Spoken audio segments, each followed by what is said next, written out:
All right, I tried negotiating for the 17 minutes extra, but Susan said you would like to freshen up before the cocktail. So we have 1 hour. Okay. Oof. For this session, I know it's late, but I'd like you to pay very close attention to the speakers today, all right? It's very important. Since Monday, you've been hearing about the bottom-up process, where the community drives some of the work, okay, that makes up this internet ecosystem. Bottom-up meaning ICANN staff? Does it mean ICANN staff, Afrinic staff, or does it mean you who are part of the technical community? It's you, right? Okay, please pay very close attention. Keep your phones ready in case you would like to take pictures of some of the information that will be provided to you. You may be provided with links to some documents if you have not seen them yet. So please pay attention. All right, so I'm Madhvi Gokul. You must have heard me since Monday. And no, it's not the last time you're seeing me, unfortunately. So the topic that will be discussed now is the ICP-2 review, the RIR governance document consultation. Okay? For the record, ICP-2, which is also called, is an acronym for the Internet Coordination Policy. It's a document that was adopted by ICANN in 2001 and which enabled 2 RIRs, 2 regional internet registries, LACNIC and Afrinic, to be accredited by ICANN, right? So at the moment, this document is under review. Under review by whom? By the ASOAC. Can someone tell us if you have heard the word ASOAC and RONC during this week? Yes? A show of hands? Alain? All right, you haven't been paying attention. Never mind, this will be a refresher for you, okay?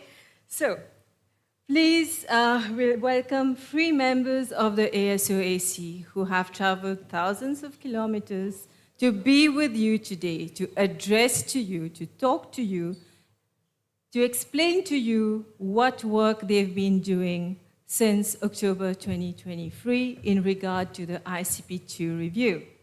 So coming up on stage, Andrei Robachevsky from the RIPE region, the ASOAC rep from the RIPE region, Hervé Clément, also from the RIPE region, and Maimura Akinori-san from the EPINIC region. We unfortunately do not have someone from the Afrinic region. Reason because the terms of the previous ASOAC members, the last one, the term ended in December 2023, and because of the governance issue, we could not have a representative from our community on the ASOAC. So without further ado, who is presenting first? Hervé. I will first. So I will hand the mic to Hervé, and then the presentation will be conducted by the 3 of you. Okay? All right? Like I said, have your phones ready, have your pens ready to note down your questions, and we'll make good use of the 1 hour that Susan has generously granted us. Thank you. Thank you, Madhvi. First, I have a question in French. Qui est francophone? Okay, un peu. What I propose is my part is the introduction part. I will make the introduction part, that will be my part, in French, so that it will be a diversity something in terms of presentation. And after, I will give the floor to Akinori and Andre. I think we will speak in English. Yeah, okay.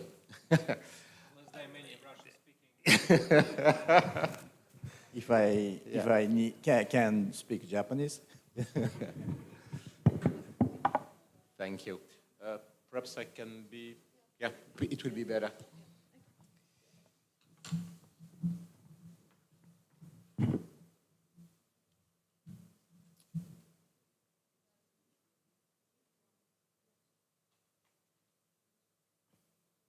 ICP-2 review.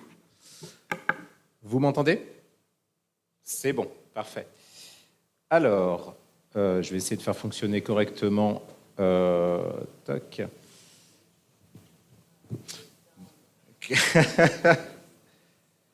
Bah,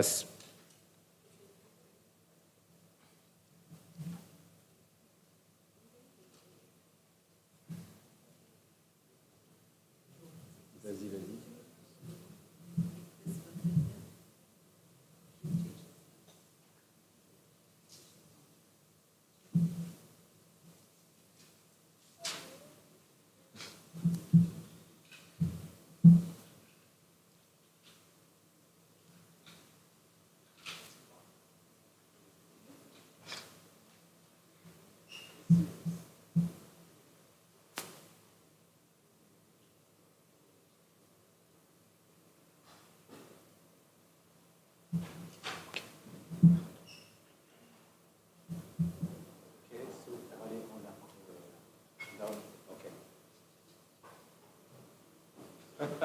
Désolé. Suspense.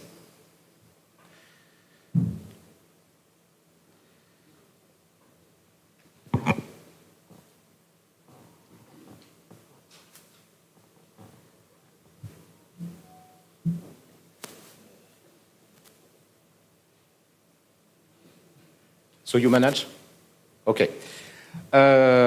Donc, Madvi vous l'a dit, il y a beaucoup d'acronymes dans ce que nous sommes et ce qui nous compose. Le NRO-NC, Number Resource Organization, Number Council, c'est le groupe des 12 personnes actuellement que nous sommes, 3 venant de chacune des régions du monde, sauf l'Afrique, comme Madvi le disait, mais grâce à la reconstitution de l'Executive Board, il va être possible bientôt, et je l'espère, d'avoir quelqu'un de l'Afrique, au mieux 3 personnes. Et ce serait bien d'ailleurs d'avoir quelqu'un de l'Afrique au moment où nous allons analyser les résultats issus de la consultation présente au mois de novembre prochain. Et ce groupe que nous sommes, le NERO-NC, remplit les fonctions de ce qu'on appelle l'ASO-ECI. L'ASO, c'est une supporting organization de l'ICANN. Addressing Supporting Organization, Address Council. Et à côté du NRO-NC, il y a le NRO-ICI, Executive Council, qui est composé des 4 directeurs actuels des registres Internet régionaux. Donc on est là, c'est une Supporting Organization, l'ASO. Donc on est là pour donner des recommandations ou répondre aux questions du board de l'ICANN.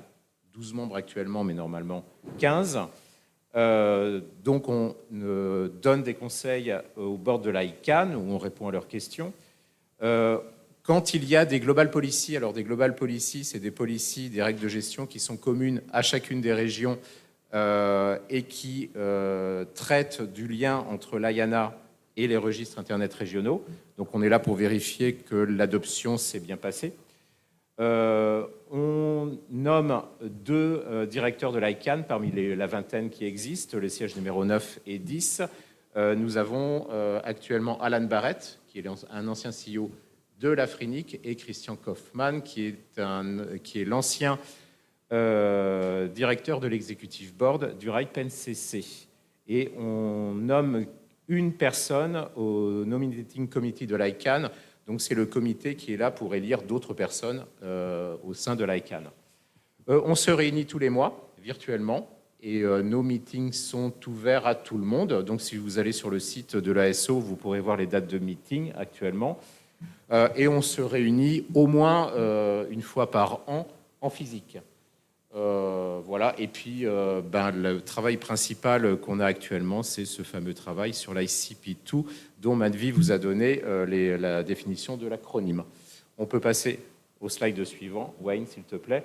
Et comme il est mieux d'avoir des visages sur les noms qui sont donnés, donc voilà les personnes, les conseillers qui composent actuellement le conseil de l'ASO SI. Normalement, vous devriez reconnaître les gens qui sont sur scène. Slide suivant. Pourquoi revisiter ce document qui s'appelle ICP-2? Donc des ICP, il y en a 3, et donc il y a le deuxième qui concerne les adresses IP, la gestion de l'adressage, et plus particulièrement, c'est un document qui a été adopté en 2001 et qui liste les critères pour la création d'un registre Internet régionaux. Et grâce à ce document, là on le voit en bas, sur le tableau, le LACNIC a été créé donc pour l'Amérique centrale et l'Amérique du Sud en 2002 et la FRINIC a été créée, lui, en 2005, sachant que le RIPE-NCC a été créé en 1992, ensuite l'APNIC pour l'Australie, la Chine, l'Inde, le Japon, etc. L'ARIN pour les États-Unis et le Canada a été créé en 1997, ensuite l'ICANN, donc finalement l'ICANN n'est pas si ancien que ça, et c'est en 2001 que l'ICANN a adopté l'ICP-2. Slide suivant. Ce document, l'ICP-2, date de 2001. En 2023, ça faisait déjà 22 ans qu'il existait. Donc, il a paru nécessaire de mettre à jour ce document. Et en octobre 2023, donc ça va bientôt faire 2 ans, le NRO ici, donc l'ensemble des 4 directeurs des régions, nous a demandé à nous, le Conseil, de mettre à jour ce document. Alors, sur 2 points particuliers. Déjà, c'est le deuxième point, c'est la mise à jour des différents critères qui permettent la création d'un registre régional, mais c'est aussi d'utiliser ces critères pour la création d'un registre régional, mais également pour suivre ou supporter la vie continue d'un registre Internet régional. Et enfin, en cas très extrême, de pouvoir fermer un registre, mais ça après plein de conditions particulières. Donc voilà les 2 tâches que nous a demandé le NRO ici. Tu peux aller au slide suivant. Voilà, donc ça c'est à peu près un résumé de l'agenda de notre travail concernant ce travail que nous a demandé le NRO ici. En octobre 2024, soit quand même 1 an, parce qu'il a fallu quand même beaucoup de travail après la demande originale du NRO ici, on a publié un ensemble de 24 principes cœurs concernant ce nouveau document. Ce premier document a été publié pour une première consultation, consultation auprès des régions, donc des communautés des régions dont vous, et également auprès des organisations de l'ICANN et de la communauté de l'ICANN. Donc on a eu de premiers résultats, ce qui a permis d'écrire un document qui s'appelle ICP-2 Principal Consultation Report, donc ça c'est l'analyse des résultats. Un document qui s'appelle Rear Governance Document a été mis en consultation au printemps dernier. De nouveau, on a eu des résultats et des outputs des communautés, dont vous, ce qui a permis de créer un nouveau document le 28 août dernier, et c'est ce document qui est actuellement en consultation, et vous verrez après, il y a tous les liens qui permettent pour vous d'accéder à ce document et de donner toutes les remarques que vous voulez sur celui-ci. On peut passer au slide suivant. Ben voilà justement, les slides, ils seront disponibles sur le site de l'AIS, j'imagine, en fait, vous les aurez. Donc voilà les différents QR codes qui permettent d'accéder aux documents dont je vous ai parlé. On peut ensuite continuer. Voilà, et puis ça c'est le résumé sous forme de schéma du travail qu'on a effectué et de où on en sommes. Et donc là, on est dans la partie, donc ça se lit à partir de la gauche en haut. On continue comme ça et on est sur la partie bleue, Final Review. Et on espère qu'après cette revue, donc encore une fois, on va prendre en compte les remarques que vous produirez pour produire on espère, du moins, tout dépend des remarques, un dernier document qui pourra ensuite être adopté par l'ICANN. Ensuite, voilà. Donc là, c'est vraiment le QR code qui permet d'aller vers le dernier document, celui qui est en consultation. Ensuite, voilà, ça c'est un ensemble de liens pareils, parce qu'on a donc publié ce document. On a publié un document qui permet de voir avec des marques de révision qui permet de voir les différences avec le document d'avant. On a publié un document qui permet d'expliquer pourquoi on a fait telle ou telle modification et pourquoi il y a certaines remarques qui n'ont pas été prises en compte parce que principalement elles étaient hors du scope du travail. Et puis il y a un implementation document, c'est un document qui permet de dire voilà comment les registres Internet régionaux pourront travailler, pourront fonctionner pour prendre en compte l'ensemble des remarques liées à ce document. Slide suivant.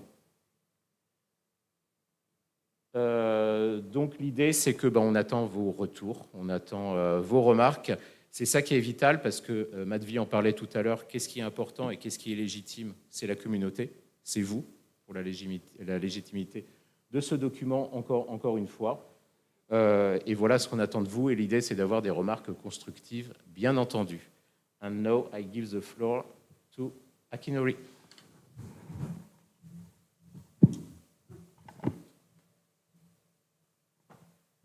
Merci, Jeff. Okay, I am continuing this presentation in English. My name is Akinori Maimura, Asia Pacific region appointee to the SOAC. So we are doing this review based upon the consultation to the each RIR community.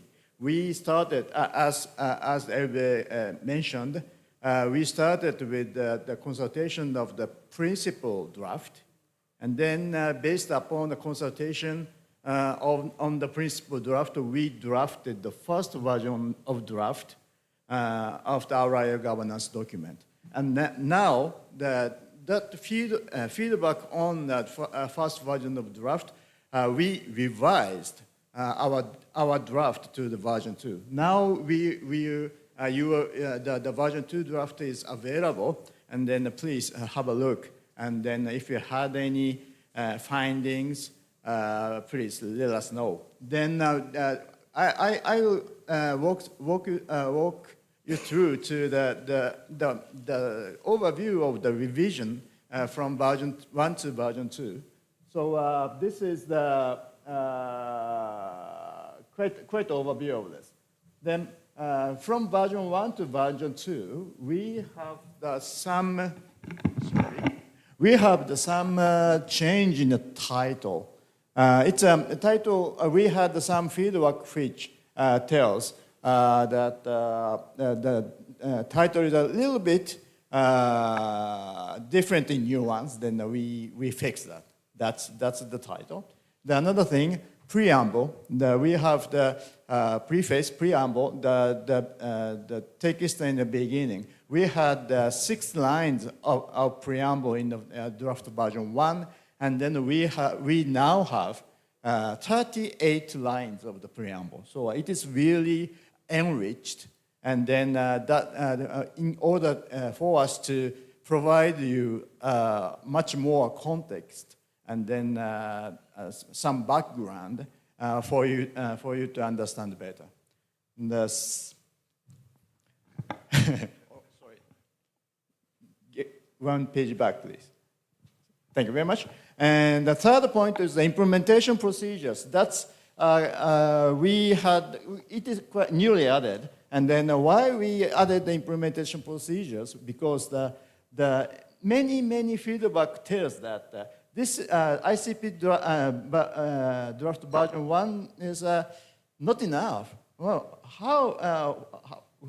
what will happen if in case of this and in case of that? But actually, that kind of points, almost all of such a question is for the implementation. The ICP is the so to say policy.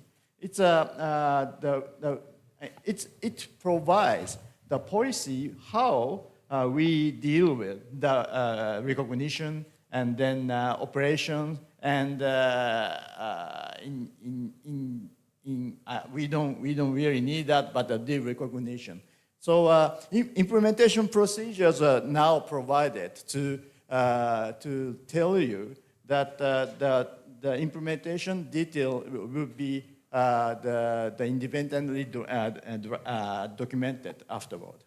Next, please. Then another key changes in the part of the recognition and the derecognition. We added some protections in recognition and the recognition procedures. It is really hard to pronounce. That's in the version 1, we provided that recognition and the derecognition need unanimous support from the other RIR, but it is a little bit for our sense, and then which is supported by the many feedback. It is a little bit hard boundary, so we change it to the not unanimous approval for the recognition and the recognitions. And the second part is the audits and the proposals. New criteria for the RIR members or ICANN to request ad hoc audits for proposing the recognition. So ad hoc means that we provided in version 1, we provided the regular ad hoc to maintain the operational quality of the RIR. But sometimes the community member may want to check the operation quality is met or not. So this is some audit for the audit. And another part is the emergency continuity, which is if we don't want that, but if certain RIL to be derecognized, we anticipate that we may have some gap between the RIR to be derecognized to the new RIR. So we stipulated some degree of the detail for the emergency continuity part. Next slide, please. Another point of concern from the community feedback is the ICANN's role. ICANN is the final approver of the recognition and derecognition, but the RRL were quite, have maintained the balance of the between the RIR and the ICANN. So some feedback pointed out that that's some, ICANN is too strong in decision-making process or vice versa. Then we clarify what ICANN can do and what ICANN should do, or what RIRs in our role will do. So this is quite a clarification. Then that we believe that all these revision will better fit to the community's request and communities. So next slide, please. From now on, this presentation is going into the detail of each part, and then I am now handing this microphone over to Andre. Thank you, Akinori, and hi, everyone. And thank you for this nice overview. So we'll dig a little bit more deeper into the details of the changes. And of course, the changes from the principles to the version 1 of the governance document that was significant. I mean, the whole format from principles to the document was a big step. These changes are smaller, but they are not less significant. So please pay attention. I also would like to stress that most of the changes, if not all of them, were introduced because of your feedback, including feedback from this community. So that's very important that this feedback continues. Because we are not really defenders of this document. We are co-sharing the editorial function with you all, so that's why I'm presenting this document here. All right, so let's talk about the sort of overview, the title, preamble, and roles, and implementation procedures. Akinori mentioned that, but I would like to provide slightly more detail. Next slide, please. Well, the title, the whole title of the document changes. It's not ICP-2, if you noticed, because ICP-2, it's an old series. It's not supported by ICANN anymore. And we thought we need to give a more meaningful name to the document, and that's why the document called the name on as a governance document. A slight change. I think operation better describes the nature, and that was requested by the community, so we changed the maintenance of the registry to operation. Next slide. Now, a more significant change, preamble. Indeed, preamble is much more extended, and that's necessary to understand the context for this document, because the area system is a bit tricky for those who are not really sort of engaged and involved in it.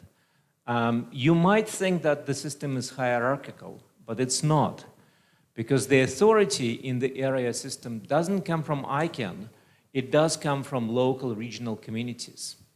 So the preamble, it tries to express this peculiarity of the system and why some of the decisions are not as straightforward as you would think in a purely hierarchical system. And we hope we try to convey that. So please read the preamble and see if it rightly reflects that nature of the system we are operating. It also sets the goals of the document, why we need this document more clearly. So for this we needed more words, and that's why preamble is slightly longer. Next slide. I can already mention the implementation procedures, and we got a lot of feedback. Hey, well, you mentioned this and this and this, but how is this really implemented? And it's not a place for more detail in this high-level document, because otherwise, well, slight changes will need to be reflected in the changes document. That sort of limits our ability to evolve. But instead, we more clearly articulated the details of how a particular requirement is implemented in the document is subject to implementation procedures that will be developed afterwards. We didn't name those implementation procedures, but some of the areas are pretty clear. The areas on the recognition, derecognition, and areas of audit, areas of emergency continuity, those areas need to be developed, detailed in the operational procedures. So we mentioned them in the document. Next slide, please. Okay, so recognition and derecognition. Next slide, please. Well, a picture says more than 1,000 words. So here's a picture of this process. And the process is in principle very straightforward. Someone generates a proposal. It is considered by all areas, not collectively. Areas consider this individually, and they make a recommendation for or against. If all of them provide positive recommendation for the recognition, it goes to the approval process, and ICANN makes a final decision, mostly looking at whether the process was followed, but based on the positive recommendation by the areas. If areas are not all of them provided positive recommendation, then the proposal is rejected. And that point was, the community was not very comfortable with that. That unanimity was a bit of a discussion, subject for the discussion, because people said, well, are you sure you can always achieve unanimity? There might be conditions when area might not be able to provide recommendations, for instance. Or there might be area, for instance, for the recognition of a new area. You know, the whole world is now divided. So the new area will certainly get some parts of the region of another area. So that another area, affected area, may not be as happy as others to sort of provide positive recommendation. So we introduce another stage, which is recognition review. Next slide, please. Okay, well, that slide actually explains what I just explained about this unanimity, and we provide a mechanism to be able to identify a so-called dissenting area, the area that is against that particular recognition, and conditions under which this area, its recommendation can be overridden. Next slide, please. And again, I refer to a picture because it conveys this better. So this is extension of this recognition or reconsideration phase. So if there is no unanimity, if one area is against, then the candidate area can file an objection. An objection is based on the fact that the assessment that that area did was not based on real facts and the judgment was not objective. An independent third party, again, that was a request from the community that independent third party reviews that stuff and makes a report, a recommendation. And if they confirm that this one area really didn't base their decisions on fact and didn't make an objective judgment on the recognition process, then there is a possibility for reversal when this negative recommendation is overridden and ICANN, again, it goes to final decision by ICANN, hopefully the area is recognized. You might ask, but please read the process in more detail. You might ask why we need this complexity. Because recognition and derecognition are very impacting events, right? So we need to be very careful how we balance the whole system so the system continues to operate in a coherent manner. There's another thing that by increasing the number of areas, it increases the cost of cooperation. The whole system is based on cooperation, it's a cooperative system. So adding a new player, it shouldn't weaken the links between the area. That's why we felt it's very important that in ideal case, there is full consensus. There is agreement among all the parties that a new member of the family is entering. Right? So we're not creating a condition where it's sort of, there are certain conditions that might prevent this collaboration or weaken those collaborative links. Next slide, please. Derecognition. Well, derecognition, it's a similar process. And in derecognition and consideration phase, we still require unanimity, not we, but the document requires unanimity.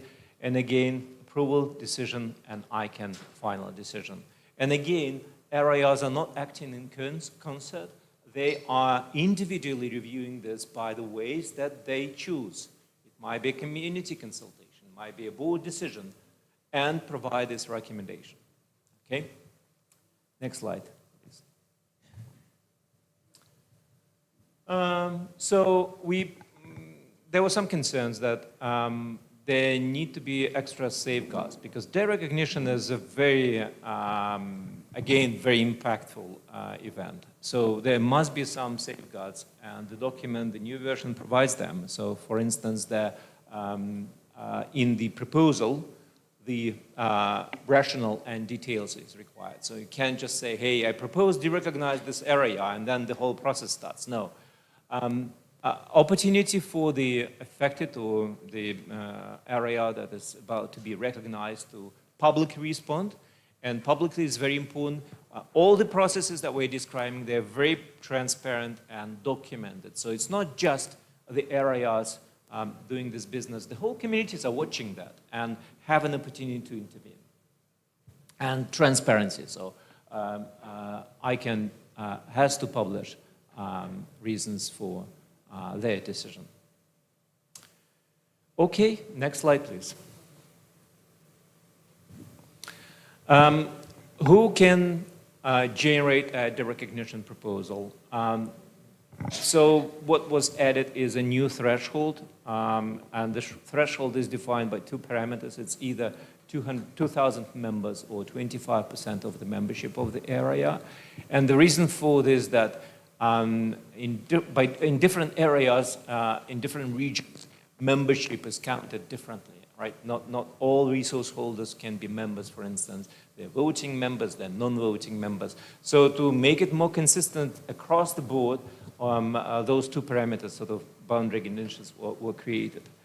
It also allows, there was also several requests from the community that ICANN can initiate if there's a motivated reason for that, initiate the derecognition process. Now, initiating of the recognition process doesn't mean derecognition, right? You saw the process just to kick off the overall review, which might stop at the first phase. Next slide, please. Okay, audits. That's very important because ultimately what we don't want to de-recognize an area, but we want to capture conditions that might lead in the future for the de-recognition of the area as early as possible. And one of the way for this is audits. And there are two types of audits. There are periodic audits and there are ad hoc audits. And I'll talk about this a little bit. Next slide, please. So regular audit, it's a certain cadence. And community said, well, it should be regular. So you don't have an excuse. Oh, I forgot about this audit. I didn't do this audit. So it's really sort of routine procedure. Even if it might be expensive, that's very important for the well-being on the whole system. And the thing is, the main objective of the document is not the well-being of the area necessarily, but the well-being of the whole system. Of course, it's a sum of well-beings of all areas. So frequency is specified, and in this document it's specified as 3 years. So no less than in 3 years, each area has to do an audit.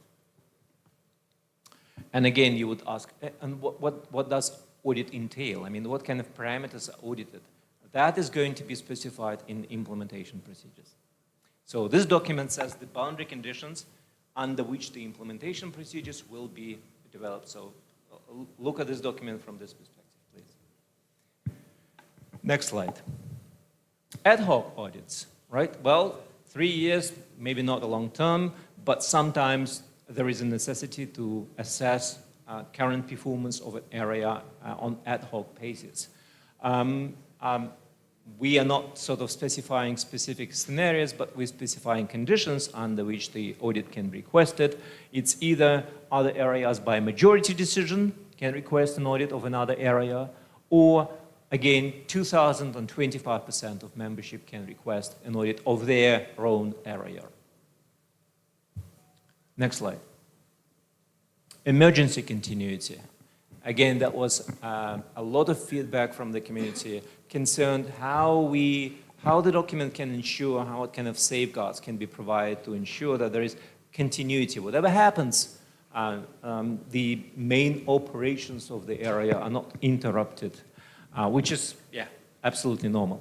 So this is not the recognition. Emergency continuity, it's really force majeure. For instance, well, consider, you know, some disaster, for instance. And you're not preparing for disaster, right? You prepare beforehand, not when disaster happens. So the emergency continuity sets conditions what need to be done. So when disaster happens, we are all prepared. We all as a system. Mechanisms to quickly and smoothly transfer areas' responsibility to so-called emergency operator. That's a new entity in the document. There might be many entities that can take over this stuff. So they should be on standby. They should be able to take those operations over.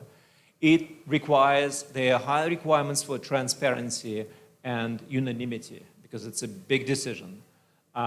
It's time limited, right? It can be extended, but again, there are a lot of decisions going on and these decisions are public. There are also consultation, that's maybe on the next slide. So could you please go to the next slide? Yeah, so those are protections. So the emergency continuity cannot be a derecognition in disguise, right? It's a completely separate process with separate objective to sustain operations of the area. Rational limitation, 90 days, possibility of extension, and post-mortem. So after the period has finished, there should be lessons learned, there should be report, again published, yeah, so we can all learn from what worked, what didn't work. Okay, next slide, please. And there were other things that do not sort of group in one big category, but still very important. Rectification. So when changes are introduced to the document, what is the period for the areas to make their practices or their documents conformant in compliance. And they were requested to specify a period, like, 6 months or 3 years. There were different suggestions. But of course, the length of the grace period strongly depends on the nature of changes, right? If change is minor, we may say, well, in 1 month, you have to update your, best practices document. If you need to update your bylaw, that might require more time. So what this document says that when a proposal and change is introduced to this document, it should also contain a grace period. So it's part of the change. So we all can review, this is a change and there is a commitment to implement this change within a certain period of time. Now, this area governance document, it's a big change to the ICP-2, so it should follow the same rule. And for this document, the proposal is 3 years. In 3 years, all areas should make their practices and their structures aligned and conformant with this document. Now, we specifically do not mention policies because resource allocation policies are internal community matter with the area. So areas cannot commit to that. It's community that should commit. So policies are outside the scope of this document. You will not see number resource policies somehow regulated by this document. Next slide, please. Dispute resolution. And I think we discussed this yesterday, that dispute resolution is a very important component in the governance structure. So that's another requirement in the ongoing criteria for the areas, that they have effective dispute resolution mechanism that allows smooth resolution of those conflicts potential. Next slide. Good faith. So I mentioned the system works based on cooperation and based on good faith. I think if this deteriorates, we would probably need a different system on different principles. So good faith is very important, and we try to reinforce this by having a separate article in the area governance document. Next slide.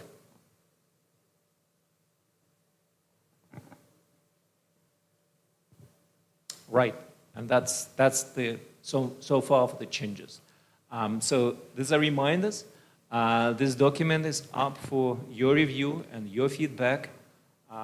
It is published and waiting for your feedback till 7th of November. The different versions you will find the final version, you'll find the changes, the red line version of the document. There is also a summary of changes in rationale. This document is also helpful because it provides more detail than this presentation on why those changes were introduced, what specific feedback from the community caused those changes. And also this document mentions feedback from the community that didn't make into document and the rationale why we considered this feedback, but we didn't make any changes in the document nevertheless. Next slide, please. Right, and yeah, I finished my part, and I guess we open the floor, or would you like to continue moderating? And thank you for your attention.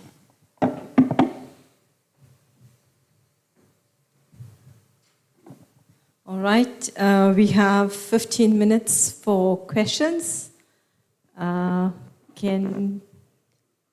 Can we have the in-room questions first? Please line up at the mic. And for the online questions, Susan? Okay, Mr. Hilali, please go ahead. You speak in French? No, I will try to speak English. Sorry, okay. I wrote my question in English, so one of three of you can respond. So my question is, could you clarify the real impacts of ICANN now being able to propose the recognition on its own? And could you explain how this compares to the two situations where derecognition or ad hoc audits are launched by RIR members or other RIR. In particular, what criteria might lead ICANN to act, and how do the consequences differ between audits started by ICANN and those initiated by the community or by the members? Je peux reposer la question en français? Si tu veux.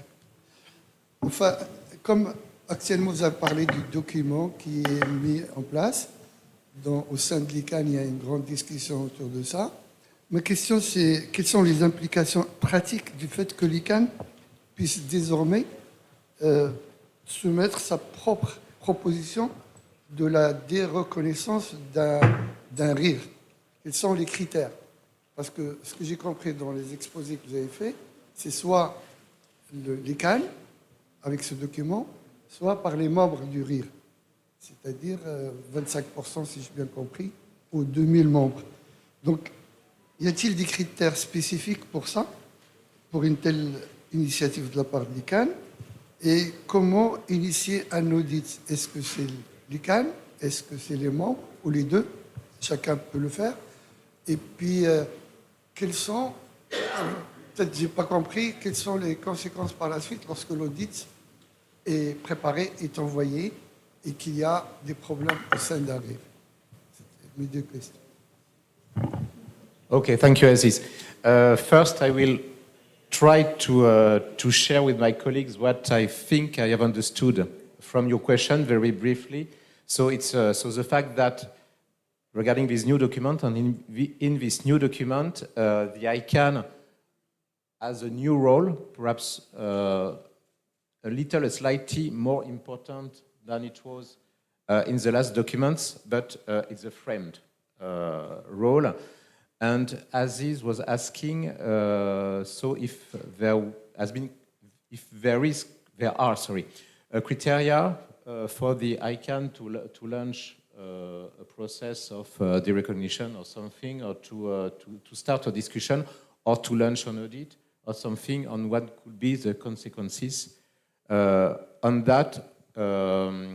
So it's more an operational question you have around all that mechanism. So I will start answering, and I will let Akinori and Andre complete my answer. So we tried to find, regarding the outputs we had from the other consultation, we tried to find a balance between the role of every organization of this multi-stakeholder process, something. So there could be limit in the way that decision or launch or something, only launch of, not the final decision, could be only go from the community and from the regional internet registry. But the ICANN could have a role as well. In terms of criteria, that's something that can be hooked further. There will be other document that will describe the real mechanism of how it will launch. And if the ICANN decide something, after there will be a lot of mechanism that will provide the regional internet registry or the other actors to counterbalance this if there could be a disagreement or not. I don't know if I was very precise in my answer, but it's to be developed.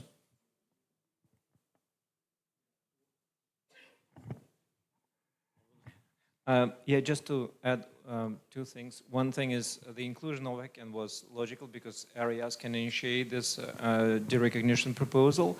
So ICANN is also party to this game. Therefore, ICANN can also originate. Everything should be public, and rationale for this decision should be very clear. On the ICANN decision, there is a specific article on limitation on ICANN decisions. So, for instance, if areas do not recommend to derecognize an area, ICANN cannot make a contrary decision and derecognize the area, and other way around. If the areas are against recognizing an area, then I cannot override this decision, this recommendation, collective recommendation, and make the opposite decision. So there are some safeguards there. But I invite you to read the document. If you feel that this need to be strengthened, and not in operational procedures, as Hervé mentioned, but in the document itself, please provide this feedback. Maybe a little bit of the sidestep for this discussion. At this time that I can initiate or request the ad hoc audit, then that's provided so.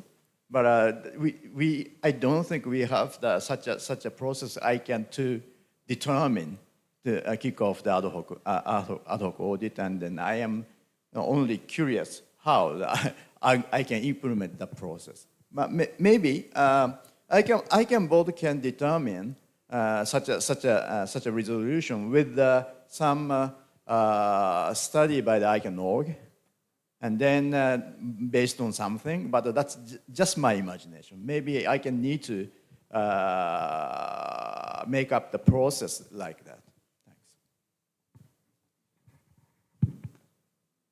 Okay, thank you. Professor Ni? I am curious about your question.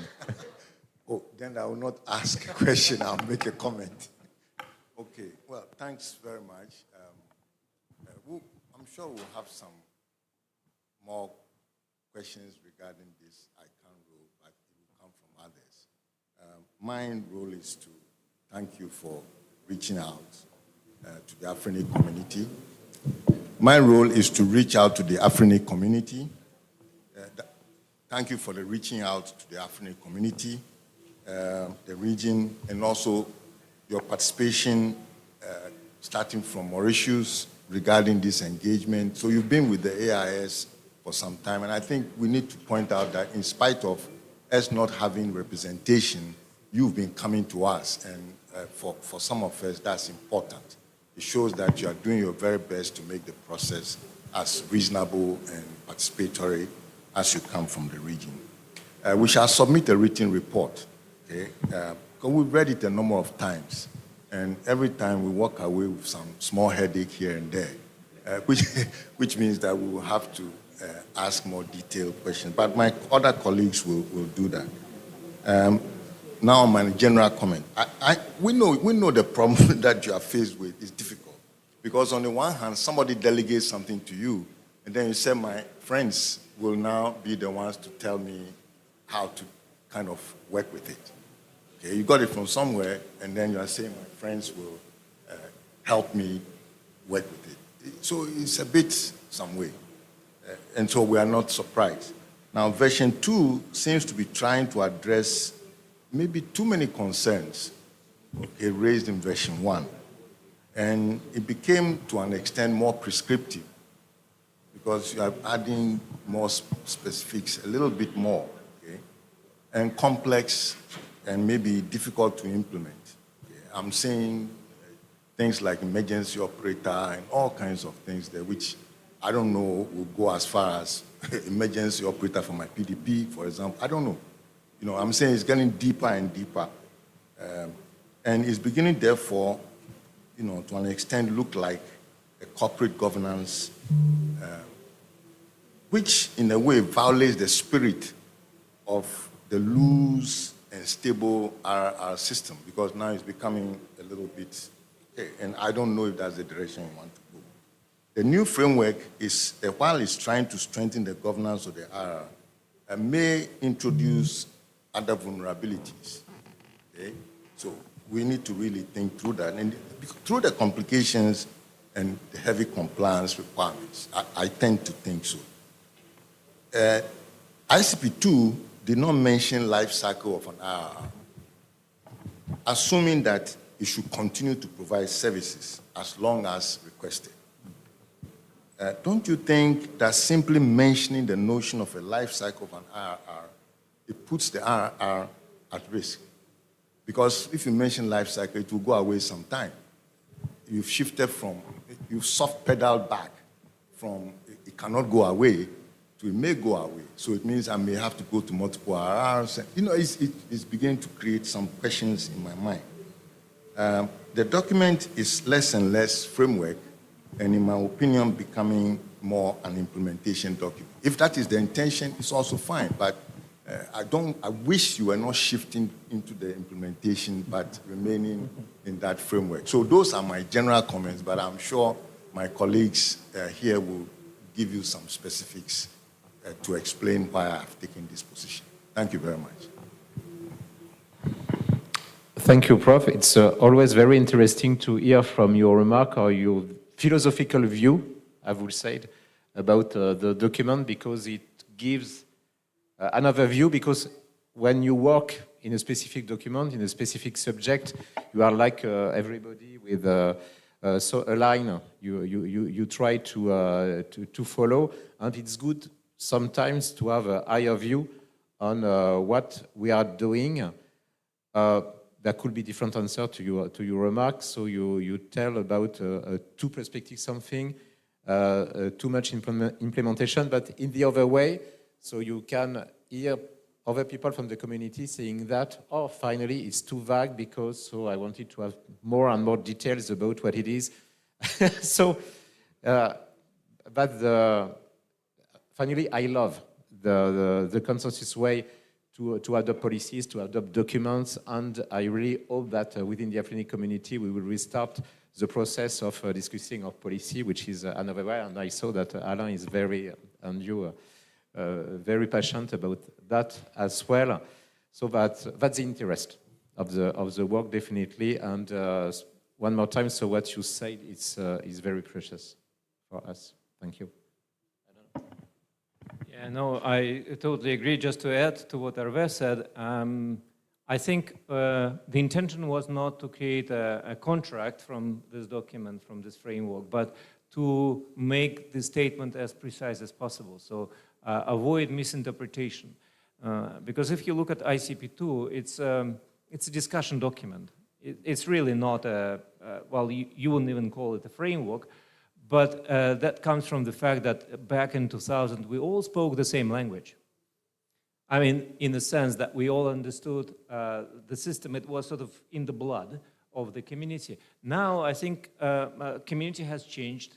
If you look at all resource holders, the environment has changed, right? The newcomers might be different and might not speak the same language. So I think being articulate and being clear and avoid ambiguity is a way to go.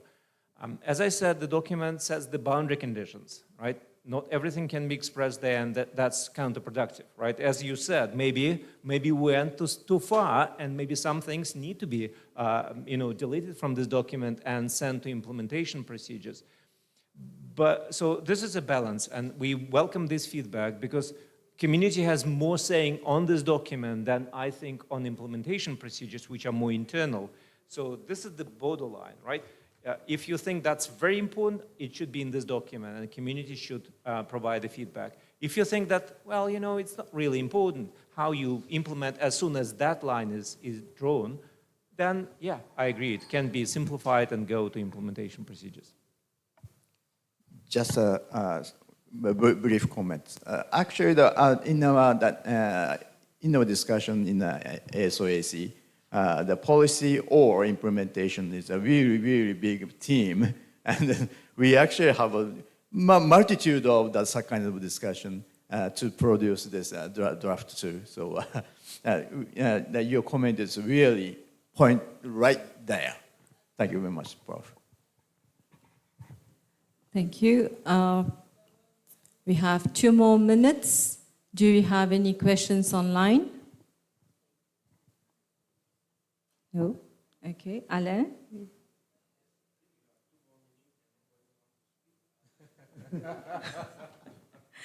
Go ahead, Alain. I have to speak. Okay, yes. I have many things, but we'll submit a full things via email. But yes, just to follow on the discussion, the ongoing discussion between policy and implementations and like Andrea said, yes, the context has changed, okay?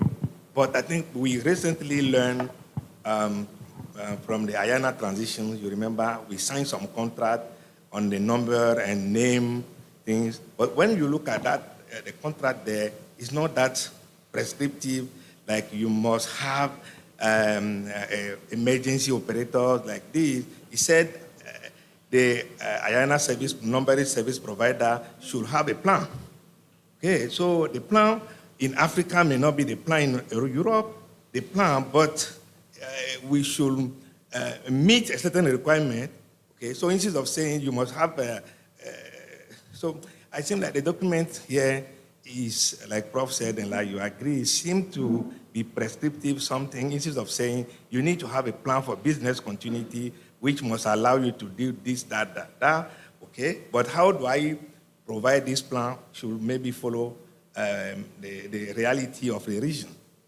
Otherwise, we may end up in a situation where what worked for you in ripe regions may not work for me in Africa. So, but we all need to have plan. But the plan will work for me because maybe I have 2,000 members, you have 6,000 members. Okay, your plan may be different from my plan, for example. Okay, in terms of when we develop the plan, but we shall all have a plan. So these kind of things also. But the rest we will submit by, I will submit by email. Thank you, Alain. Very interesting. One more time. There was a presentation from Carlos this morning, so about the way the ICANN was working, about the different organizations. And he says something like, so when you are from a specific region, when you go to a supporting organization or AC in the ICANN, finally you are part of this global organization and you don't think from or about your specific region, but globally. And perhaps it's a mistake or we were wrong in something, I don't think so, but when we discuss together in the council, and one more time, we wish very soon to have people from Africa, definitely. When we speak together, I think we think globally. But perhaps there are some things so we don't think because we have habits from our region, of course, but definitely the idea. I am from the RIPE NCC service region, but it's not the point when I am part of the ASOAC. Yes, just to elaborate on the things, when you look at the document and you said, I need to appoint an emergency registry operators, okay? Then we can debate. Where do I put this? The registry operator should be from the regions or it can be anywhere. Shall the successor of the registry in case of the recognition must be in the regions or not necessarily be in the region? So there are some element in there we may want to discuss because you are putting that I need to have this and there may be a successor, but you are not telling me if the successor will be in the regions or not. If the successor is not in the region, how do I reestablish in the region? Because, for example, I'm not saying, let's say, if you de-recognize, then you move to a successor. If the successor in somewhere, okay, on the air, I want to to bring it home. So there are some things in there. So are you planning to go to that extent, or you want each area, regions to have this succession plan? Well, that's a very good question. This is in fact continuum, right? Because once you start this, you will stop until everything is detailed, right? Now, your question is where you draw the line, where sort of where you leave it to the area governance document and what goes into implementation procedures. Exactly. That's judgment. So your feedback is very important. I think here is this a global condition that everyone needs to abide, right? Then it should be in the governance document. Is it dependent on local conditions, right? So there's leeway for an area to make their own mind, then it should go into implementation procedures, right? Now, if we got it wrong, let us know, okay? And what examples that you said, concrete examples are most appreciated because that gives us tangible feedback and allows us to discuss this further. Thank you.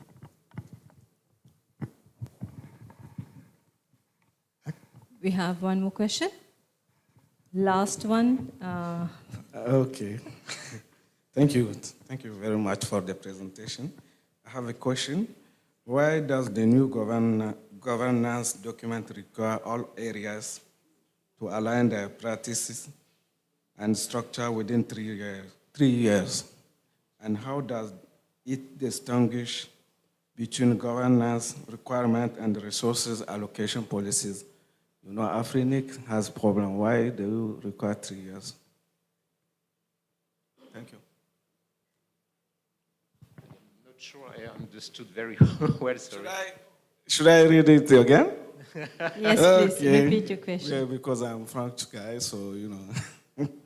Why does the new governance document require all areas to align their practice and structure within 3 years? Okay.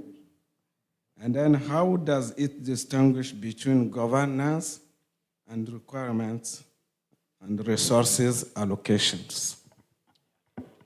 It's okay? Yeah, thank you. So on the first question, the 3 years was a grace period that was defined for the changes introduced compared to ICP-2, right? And that's a commitment from the areas, right? Areas need to sort of agree on this document and agree on 3 years. So if they agree, then they have 3 years to, for instance, if emergency operator is the requirement in this document, they need to select the emergency operator, things like that. And this comes from the fact that, as we said in the document, any amendment to this document should provide a clear timeline for the implementation by all areas, right? So that gives, first of all, some time for areas, even if they're non-compliant, not to be sort of treated as non-compliance, really. For these 3 years, they have time to be non-compliant, but it also sets a clear deadline for the whole system to be fully compliant. On the number resource policies, that's outside the scope, right? Number resource policies are governed by completely different processes. It's local processes and it's global policy development process. And this document doesn't have any influence on this. So that's outside the scope. Thank you very much. So you will receive inputs from Professor Ni and Alain Aina. They've committed to that. Now, I've put up this slide because I know most of you are not on the ICP-2 review mailing list. It's free. It's free to join, okay? You have all the documentation now to go through and provide your feedback. Like I said, it's a bottom-up process, all right? So we need to hear from you. If you're feeling shy, then you can group together in the NOGs, in the ISOC chapters, at the exchange points. But please come forward and provide your feedback. Now, I don't see a lot of you taking a picture of that, and I'm not happy.